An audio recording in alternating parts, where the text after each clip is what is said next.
Rajahmundry rural నుంచి పోటీ చేయాలని జనసేన నేత కందుల దుర్గేష్ ఆశించడంలో తప్పు లేదు అన్నారు టీడీపీ ఎమ్మెల్యే గోరంట్ల బుచ్చయ్య చౌదరి. అయితే ఈ విషయంలో నిర్ణయం తీసుకోవాల్సింది మాత్రం ఆయన కాదు అని స్పష్టం చేశారు. అభ్యర్థుల ఎంపిక విషయంలో ఇంకా ఎలాంటి నిర్ణయం జరగలేదని బుచ్చయ్య చౌదరి చెప్పారు. చంద్రబాబు ఎక్కడ పోటీ చేయమని చెబితే అక్కడ పోటీ చేస్తానని బుచ్చయ్య చౌదరి అన్నారు. ఆయన ఆడటంలోనూ ఆశ తప్పలేదు. పార్టీ నిర్ణయిస్తుంది ఏం చేయాలి. అది ఒక సిట్టింగ్ ఎమ్మెల్యేగా నేను ఉన్నాను ప్రస్తుతం.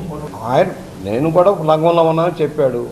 సీట్లు ఇంకా ఎవరు డిసైడ్ చేయలే, పార్టీ డిసైడ్ చేయలే, ఎవరికి ఏ ఒక్క సీటు కూడా డిసైడ్ చేయలే. అది ఎక్కడ ఇస్తారు, ఏ సీట్లు ఇస్తారు అనేది అధిష్టానం నిర్ణయించాక వాళ్ళ అభ్యర్థులు వాళ్ళు ప్రకటించుకుంటారు.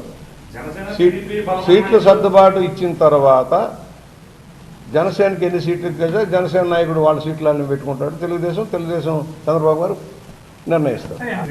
దుర్గేష్ గారు ఎవరు చెప్పడానికి, అది మా పార్టీ నిర్ణయం, మా పార్టీ అధ్యక్షుడు నిర్ణయం. దుర్గేష్ గారు నేను కాదు చెప్పేది. పార్టీ ఎక్కడ నిర్ణయిస్తే అక్కడ పోటీ చేస్తానయ్యా. చంద్రబాబు గారు ఇది కాదు ఇది అంటే సిటీ నుంచి రూరల్కి వెళ్ళా, మళ్ళీ రూరల్ నుంచి సిటీకి పోదంటే పోతాం. పోకూడదని ఏమవుతుంది? ఆయన ఏం చెప్తే అదే వేదం. మా పార్టీ అధ్యక్షుడిగా ఆయన నిర్ణయమే శిరోధార్యం.